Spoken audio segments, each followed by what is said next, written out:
Dear friends, welcome again. मैं doctor Pavan Basniwal आपका स्वागत करता हूं और एक रिक्वेस्ट करता हूं, यदि आपने चैनल को सब्सक्राइब नहीं किया है तो चैनल को सब्सक्राइब कीजिएगा और जो बेल आइकन है उसको इनेबल करें ताकि जब भी मैं आपको वीडियो अपलोड करूं तो आपको उसका अलर्ट मिलता रहे और आप कंटिन्यूअसली वीडियो देखते रहें और अपना नॉलेज अपडेट करते रहें, मेडिसिनल केमिस्ट्री पढ़ते रहें। फ्रेंड्स, मैं यहाँ पे एक और रिक्वेस्ट करूंगा, यदि आपको मेडिसिनल केमिस्ट्री पूरी सीखनी है, अच्छे से सीखनी है, पास होने के लिए मार्क्स आपको लाने हैं, तो आपको रट्टाफिकेशन नहीं करना। रट्टाफिकेशन से मेडिसिनल केमिस्ट्री याद नहीं होती। आपको सिंपल सा एक कंसेप्ट बिठाना है। कंसेप्ट बिठाने के लिए आपको पूरा वीडियो देखना पड़ेगा। तो आप प्लीज थोड़ा सा टाइम निकालें और पूरा वीडियो देखें ताकि आपको पूरी चीज समझ में आए।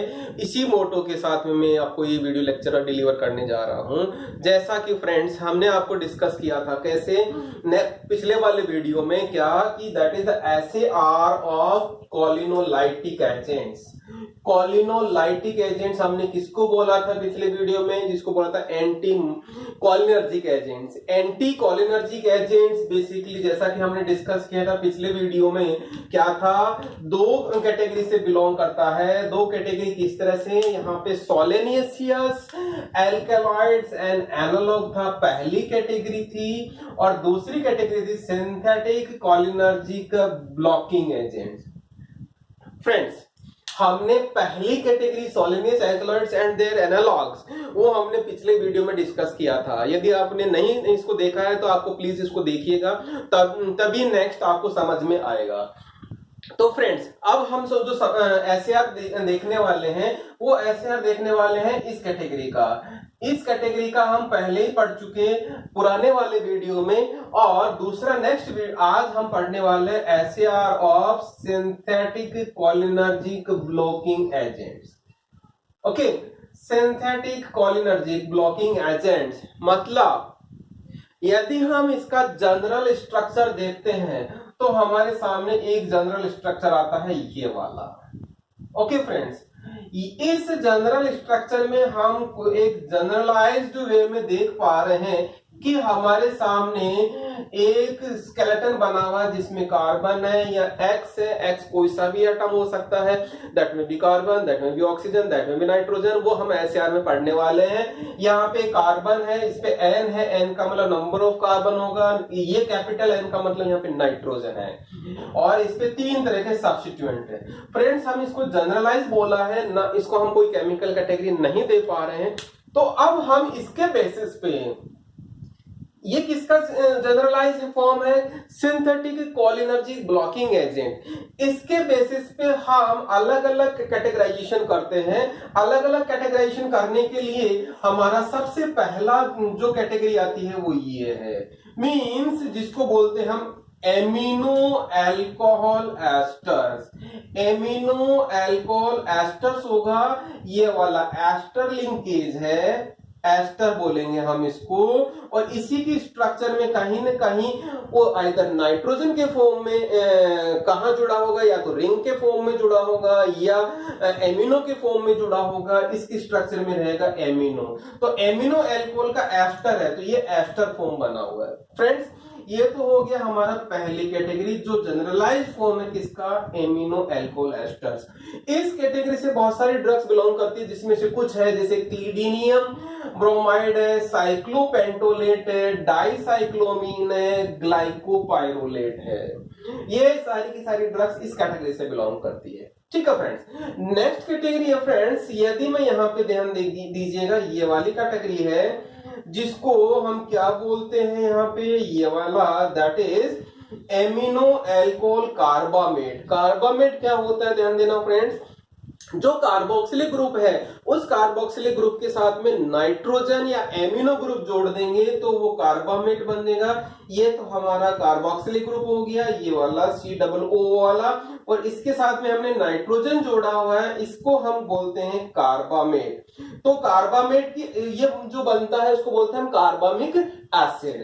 कार्बामिक एसिड का एस्टर होगा, ये एमिनो है, अल्कोहल के साथ में एस्टर जुड़ा होगा, इसको बोलते हैं एमिनो अल्कोहल। तो इस तरह से हमारी सेकंड कैटेगरी हो गई कौन सी? Amino alcohol carbamate. Okay friends, इस कैटेगरी का जो ड्रग हमारे पास आ रहा है दैट इज फेन कार्बामाइड, नाम में समझ में आ रहा है कार्बामाइड, कार्बामाइड आप याद रख सकते हैं जब इसकी स्ट्रक्चर याद करेंगे। तो कार्बामाइड का मतलब कार्बामेट डेरिवेटिव है, ये वाला फॉर्म होगा उसमें। क्लियर है? ये हो गया हमारा सेकंड कैटेगरी, ये फर्स्ट कैटेगरी हो गई, ये हमारी सेकंड कैटेगरी हो गई। फ्रेंड्स अब उसके बाद में हम देखते हैं थर्ड कैटेगरी। यदि हम ध्यान देना यहाँ पे कौन सा आता है, एमिनो ईथर्स। ईथर क्या होता है, ऑक्सीजन दोनों तरफ से कार्बन से जुड़ा रहता है, उसको ईथर बोलते हैं, और उसमें एमिनो ग्रुप होगा। देखिएगा ये ऑक्सीजन है जो दोनों तरफ से कार्बन से जुड़ा हुआ है, इसको हम ईथर लिंकेज बोलेंगे, और ये वाला एमिनो ग्रुप हो गया, तो इस तरह से हम इसको एमिनो ईथर लिंकेज बोलते हैं या एमिनो ईथर कैटेगरी में बोलते हैं। यहाँ पे एमिनो ईथर कैटेगरी में दो ड्रग हमारे सामने आ रही है, दैट इज बेंजट्रोपिन मेसाइलेट और फेनाड्रीन सिट्रेट फॉर्म में होता है। ये दोनों की दोनों ड्रग एमिनो ईथर कैटेगरी में बिलोंग करती है। फ्रेंड्स नेक्स्ट कैटेगरी जैसे आती है, ये हमारी थर्ड कैटेगरी होगी जो हमने इससे डेरिवेटाइज किया है, ये हमारी थर्ड कैटेगरी होगी। ठीक है फ्रेंड्स, अब हम यदि फोर्थ कैटेगरी की बात करें तो फोर्थ कैटेगरी हम ये डेरिवेटाइज कर पा रहे हैं, that is amino alcohol. Amino alcohol में आप समझना, यहाँ पे एमिनो का मतलब नाइट्रोजन के साथ में कुछ जुड़ा होगा, और यहाँ पे अल्कोहल का मतलब OH ग्रुप। ये तो हो गया हमारा अल्कोहल, दैट इज अल्कोहल, और ये हमारा हो गया एमिनो ग्रुप। क्लियर? तो इस तरह से हमारा जनरलाइज स्ट्रक्चर है। ध्यान देना फ्रेंड्स, यहाँ पे ऑक्सीजन था, यहाँ पे कार्बन ही रहेगा, जैसा वो कौन सी वाली बात थी, एक्स की बात थी। ठीक है, तो एमिनो अल्कोहल का जो एग्जांपल है बाइप्रिडीन है, प्रोसाइक्लिडीन है, ट्राईहेक्सफेनिडाइल होता है। इस तरह से ये तीन एग्जांपल इस कैटेगरी से बिलोंग करते हैं। फ्रेंड्स फिर आता है उसके बाद में लास्ट कैटेगरी जिसको हम बोलते हैं, ये है that is amino amide. Amino amide का मतलब समझना, एमाइड क्या होता है, CONH2, CONH2 इस तरह से मीन्स इसका डेरिवेटिव CO तो ये हो गया और एमाइड नाइट्रोजन ये हो गया, तो इस तरह से एमाइड हो गया, इसमें एमिनो ग्रुप होगा, यहाँ पे सब्स्टिट्यूशन या यहाँ पे सब्स्टिट्यूशन एमिनो किस फॉर्म में होगा, वो हमारे साथ रिंग का फॉर्म भी हो सकता है, वो किसी कार्बन के साथ में जुड़ा हो सकता है, ट्राई फॉर्म में भी हो सकता है, वो हम डिटेल में आगे पढ़ने वाले हैं। उसका एग्जांपल जो हमारे सामने आ रहा है that is tropicamide and isopropamide iodide, that is belongs to amino amide. Third point ये हो गया, तो फोर्थ क्लास ये हो गया एंड फिफ्थ क्लास ये हो गया। फ्रेंड्स ये सिंथेटिक कोलिनर्जिक ब्लॉकिंग एजेंट का आप क्लासिफिकेशन भी बात कर सकते हैं, और यहाँ पे एक दूसरा ये SCR का भी पार्ट है, क्योंकि फ्रेंड्स यदि हम जब तक इसको एक्सप्लेन नहीं करेंगे तो आपको और इस कैटेगरी से या इस जनरल स्ट्रक्चर से हम किस तरह से बाकी रिंग क्लास बना रहे हैं वो तब तक हम समझ में नहीं आएगा, SCR के पॉइंट समझ में नहीं आएंगे जब तक हम इसको डिस्कस नहीं करेंगे। फ्रेंड्स में यहाँ रिवीजन के तौर पे कहेंगे, जैसे बात कही थी अपन ने सिंथेटिक कोलिनर्जिक ब्लॉकिंग एजेंट, जिसमें 5 कैटेगरी मेनली आती है, जिसका पहला है एमिनो अल्कोहल एस्टर, जिसके बहुत ये वाला एग्जांपल है। दूसरी कैटेगरी थी that is amino alcohol carbamate, जिसमें फेन कार्बामाइड था। तीसरी कैटेगरी था एमिनो ईथर, जिसमें बेंजट्रोपिन और फेनाड्रीन था। और फोर्थ कैटेगरी था that is amino alcohol, that is biperiden, procyclidine, trihexyphenidyl form था। और last that is amino amide, that is tropicamide and isopropamide. Friends इस तरह से इसका क्लासिफिकेशन भी शायद आपको याद हो गया होगा। इसमें एक 6th कैटेगरी आती है, मिसलेनियस कैटेगरी आती है, जिसमें 2-3 ड्रग्स और होती है, आप वो क्लासिफिकेशन के टाइम पे याद कर लेना।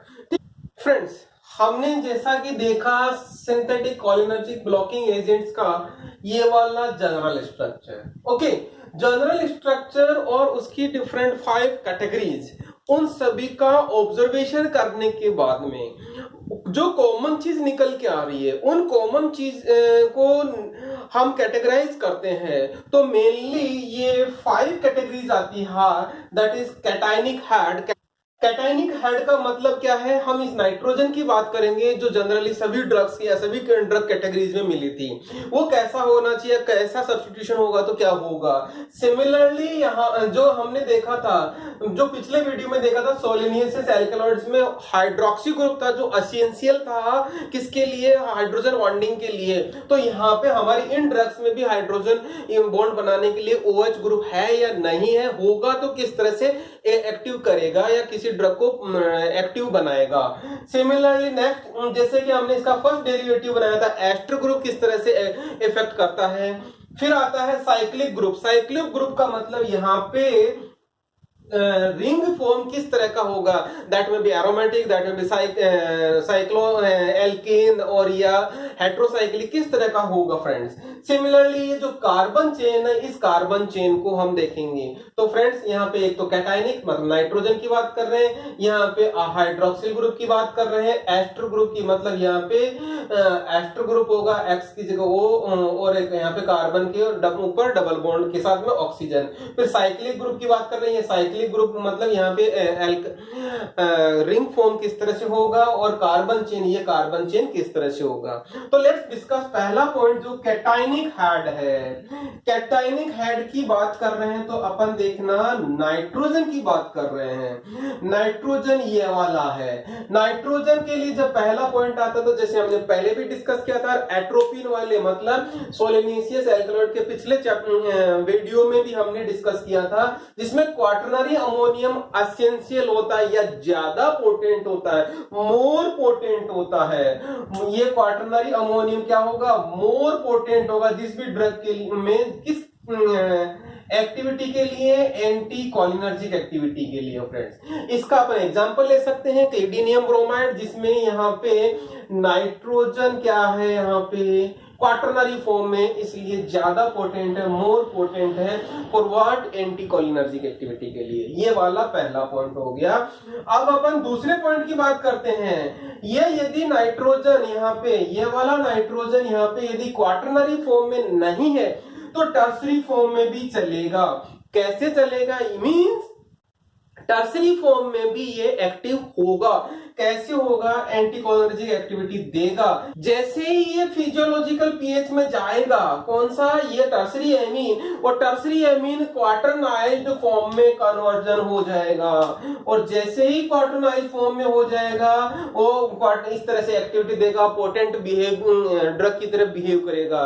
इसमें हमारा एग्जांपल है डाइसाइक्लोमीन, जिसमें नाइट्रोजन यहाँ पे टर्सरी फॉर्म में है। जो टर्सरी फॉर्म वाला भी क्या होगा? मोर पोटेंट होगा। क्यों? क्योंकि फिजियोलॉजिकल पीएच में जाके क्वाटरनाइज्ड फॉर्म में कन्वर्ट हो जाता है।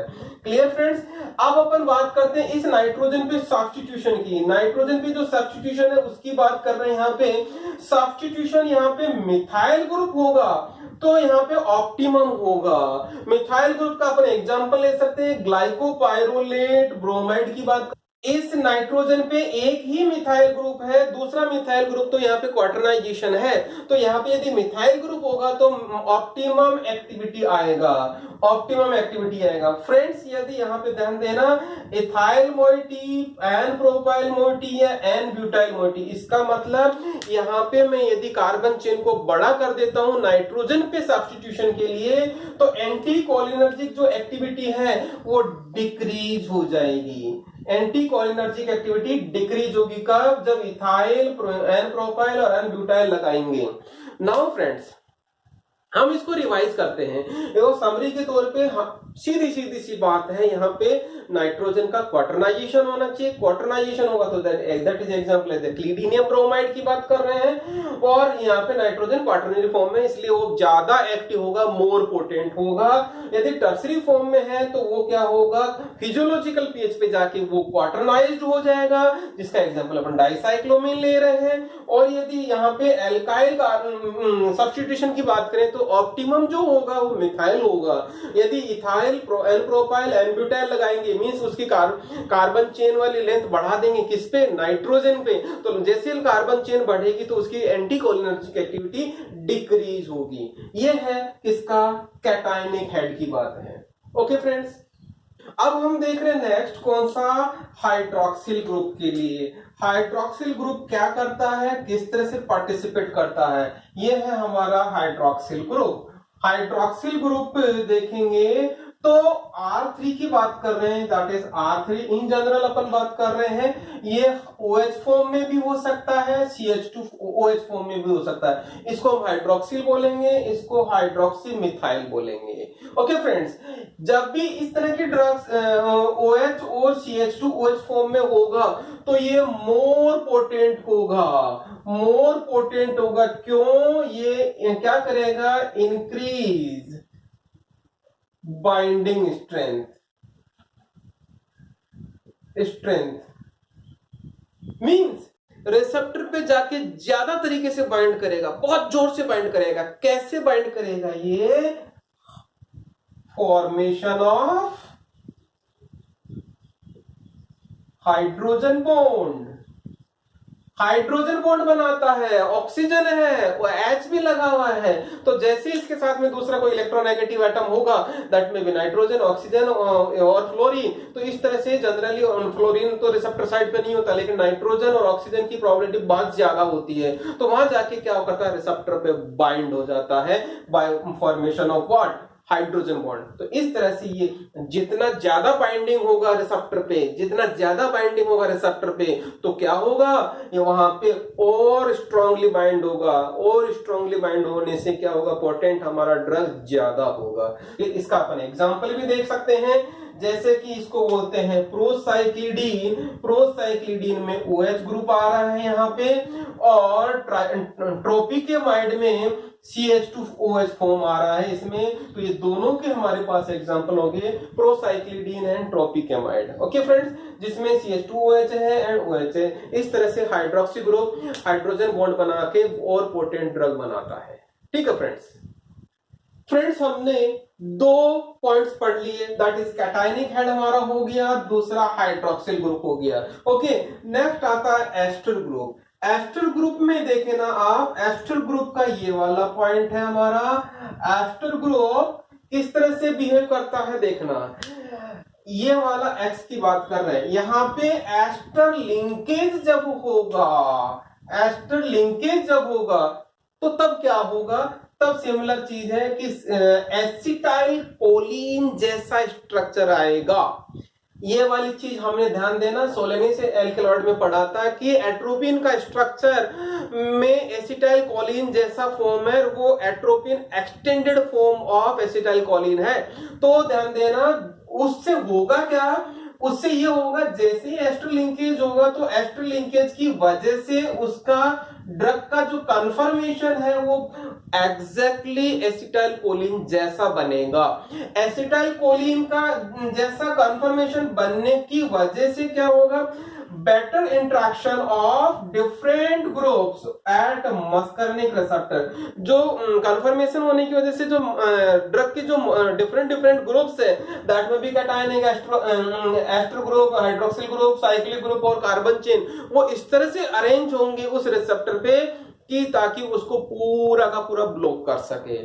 ठीक है फ्रेंड्स, तो जैसे ही पूरा ब्लॉक होगा, बेटर इंट्रैक्शन होगा, तो वो उससे क्या होगा, दैट विल बी, जितना ज्यादा बेटर इंट्रैक्शन होगा उतना ही हमारा मोस्ट पोटेंट ड्रग होगा and as a anticholinergic drugs. तो फ्रेंड्स ध्यान रखिएगा, एस्टर लिंकेज जब होगा तो यहाँ पे कन्फर्मेशन बेटर होगा, कन्फर्मेशन बेटर होगा तो उसका इंट्रैक्शन बेटर होगा। जितना अच्छा इंट्रैक्शन किसी रिसेप्टर के साथ होगा उतने ही अच्छे तरीके से उसको रिसेप्टर को ब्लॉक करेगा, रिसेप्टर को ब्लॉक करेगा, जितना ज्यादा ब्लॉक करेगा वो उतना इंपॉर्टेंट एंटी कोलिनर्जिक होगा।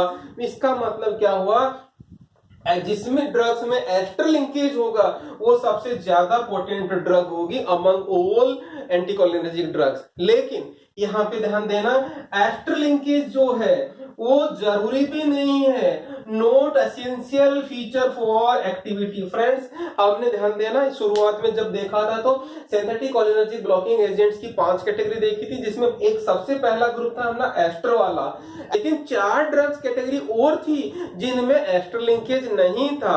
तो हमारी जो पहली कैटेगरी की जो एग्जांपल्स है ड्रग्स के, वो तो पहले वाले में आ जाएंगे, लेकिन जरूरी नहीं है, एस्टर के एनालॉग भी एक्टिव होते हैं। जैसे कार्बामेट की बात करें, जैसे एमिनो एल्कोहल की बात करें, चाहे ईथर लिंकेज की बात करें, चाहे एमाइड की बात करें, वो भी एक्टिव होगी। इसका मतलब एस्टर लिंकेज जरूरी नहीं है, लेकिन जब एस्टर लिंकेज होगा तो उस टाइम ज्यादा से ज्यादा उसकी पोटेंसी होगी। क्यों?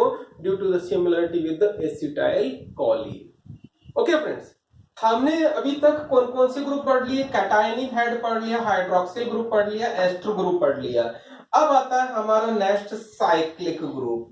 साइक्लिक ग्रुप का देखेंगे तो बहुत सिंपल सी कहानी है इसकी, that is cyclic group means, इसका मतलब क्या है देखना फ्रेंड्स, यहाँ पे हम R1 और R2 की बात कर रहे हैं, R1 और R2 की बात कर रहे हैं, ये साइक्लिक ग्रुप है। तो जब देखना, जब R1 और R2 बेसिकली किस नेचर के होने चाहिए? हाइड्रोफोबिक नेचर के होने चाहिए, जो वंडरवॉल इंटरेक्शन करेगा रिसेप्टर पे जाके। वो हाइड्रोफोबिक इंटरेक्शन के लिए यहाँ पे किस किस तरह से हो सकता है? मींस हाइड्रोफोबिक इंटरेक्शन के लिए जनरली क्या होता है? कार्बन चेन होनी चाहिए, वहां पे कार्बन ही कार्बन होना चाहिए। कार्बन होगा तो देखना यहाँ पे फिनाइल हो सकता है, यहाँ पे साइक्लोहेक्साइल हो सकता है, या साइक्लोपेंटाइल हो सकता है। जब इस तरह की चीज होगी तो यहाँ पे जो ड्रग होगा वो कौन सा होगा? पोटेंट एंटी कोलिनर्जिक ड्रग होगा। ओके, नाउ सिमिलरली जब एमिनो एल्कोहल की क्लास वाली बात कर रहे हैं, यहाँ पे हमने 5 क्लासेस पढ़ी थी, जिसमें एक एमिनो एल्कोहल की स्पेशली बात कर रहे हैं। वहां पे R1 एंड R2 दोनों तरह के हो सकते हैं, कार्बोसाइक्लिक एंड हेटेरोसाइक्लिक। कार्बोसाइक्लिक हम उसको बोलते हैं जिसकी रिंग में सिंपल कार्बन होगा। हेटेरोसाइक्लिक हम उसको बोलते हैं जिसमें कार्बन के अलावा हेटेरो एटम भी होगा। जनरली यहाँ पे नाइट्रोजन अवेलेबल होता है, तब हम हेटेरोसाइक्लिक की बात कर रहे हैं। वैसे उसमें फॉस्फोरस भी हो सकता है, सल्फर भी हो सकता है, डिपेंड नंबर ऑफ थिंग्स। तो यहाँ पे जब ये होगा तो मोस्ट पोटेंट ड्रग होगा, मोस्ट पोटेंट एंटागोनिस्ट होगा। Most potent antagonist for what? That is cholinergic receptor means cholinolytic agent होगा। नेक्स्ट पॉइंट आता है R1 और R2, मतलब ये दोनों जब यहाँ पे एरोमेटिक होगा, दोनों की दोनों एरोमेटिक होगा। जब एरोमेटिक होगा तो मोर पोटेंट एंटागोनिस्ट होगा, मोर पोटेंट एंटागोनिस्ट होगा। ओके, मोर पोलरली यहाँ पे एक कंडीशन और है, देखिएगा यहाँ पे एक तो एरोमेटिक है, दूसरा नॉन एरोमेटिक है जिसमें साइक्लोहेक्साइल या साइक्लोहेक्सेन रिंग है। तो ये इसके कंपैरिजन में लेस पोटेंट होगा, लेस पोटेंट एंटागोनिस्ट होगा। किसके कंपैरिजन में? जब दोनों एरोमेटिक होगा। इस तरह से हम रिवाइज करते हैं तो साइक्लिक ग्रुप जनरली R1 और R2 की बात कर रहे हैं, जो हाइड्रोफोबिक नेचर की तरह बिहेव करता है। जब हाइड्रोफोबिक में फिनाइल, साइक्लोहेक्साइल, साइक्लोपेंटाइल होगा तो पोटेंट एंटागोनिस्टिक एक्टिविटी वाला ड्रग होगा। यदि यहाँ पे एमिनो एल्कोहल में स्पेशली बात करें तो कार्बोसाइक्लिक और हेटेरोसाइक्लिक दोनों हो सकते हैं जो मोस्ट पोटेंट एंटागोनिस्ट हो गए। और सिमिलरली यहाँ पे यदि हम जनरलाइज बात करें तो दोनों यदि एरोमेटिक होगा तो मोर पोटेंट होगा, और यदि दोनों एरोमेटिक नहीं होंगे तो लेस पोटेंट होगा। ये है हमारे साइक्लिक ग्रुप की कंडीशंस। जो friends come to the last, that is carbon chain. Carbon chain की बात कर रहे हैं, ये वाली कार्बन चेन। ओके फ्रेंड्स, तो कार्बन चेन हमारा इस तरह से है, देखेंगे। जब हम इसकी बात कर रहे हैं तो कौन सी बात कर रहे हैं? इस नाइट्रोजन और इस कार्बन, ये वाला कार्बन कौन सा है जिसपे रिंग्स सब्स्टिट्यूटेड है, रिंग सब्स्टिट्यूटेड है, इनके बीच की जो डिस्टेंस है उस डिस्टेंस की बात कर रहे हैं। देखना distance between the ring substituted carbon and nitrogen, मतलब इस नाइट्रोजन और इस कार्बन के जिसपे रिंग से सब्स्टिट्यूट है इसके बीच की डिस्टेंस की बात कर रहे हैं, और स्पेशली हम किसकी बात कर रहे हैं, एमिनो एल्कोहल्स की बात कर रहे हैं। कीप इन माइंड, यहाँ पे जो सबसे ऑप्टिमम होगा वो ऑप्टिमम होगा 2 से 4 कार्बन की लेंथ होगी, मतलब इन दोनों के बीच में 2 से 4 कार्बन होंगे ना, तब वो ऑप्टिमम एंटी कोलिनर्जिक एक्टिविटी होगी। वो ऑप्टिमम का मतलब परफेक्टली एक्टिविटी होगी, कौन सी वाली, एंटी कोलिनर्जिक एक्टिविटी। फाइन, यदि यहाँ पे 2 कार्बन हो, इथाइलिन का मतलब एक कार्बन दूसरा कार्बन, CH2 2 इस तरह से जुड़ी होगी, तो यदि इथाइलिन यूनिट होगी किसमें, एमिनो एल्कोहल्स में, तो वो ड्रग मोस्ट पोटेंट एंटीकोलिनर्जिक ड्रग कहलाएगी या मोस्ट पोटेंट एंटीकोलिनर्जिक एक्शन देगा। यदि 4 तो अपन बात कर ही रहे थे, लेकिन 4 से ज्यादा कार्बन होंगे, यदि 4 से ज्यादा कार्बन, इसका मतलब इन दोनों के बीच में 4 से ज्यादा कार्बन हो गए तो एंटी कोलिनर्जिक एक्टिविटी डिक्रीज होगी। फ्रेंड्स बहुत सिंपल सी बात है, सपोज इस जगह पे रिसेप्टर बाइंडिंग है जिसपे ये वाला कार्बन है, इधर नाइट्रोजन है, इतनी डिस्टेंस होना जरूरी है। यदि इन दोनों के बीच में 4 कार्बन से ज्यादा होगी तो वो डिस्टेंस बड़ी हो गई, बड़ी होते ही क्या होगा, जहां पे वो रिसेप्टर बाइंड होना चाहिए वो रिसेप्टर बाइंड ही नहीं होगा, बाइंड नहीं होगा तो एक्टिविटी कम होगी कि नहीं होगी। सिमिलरली मतलब कार्बन की डिस्टेंस बढ़ा देंगे तो उस पॉइंट पे जाके बाइंड ही नहीं होगा, जब ड्रग बाइंड ही नहीं होगा तो एक्टिविटी बट से डिक्रीज होगी।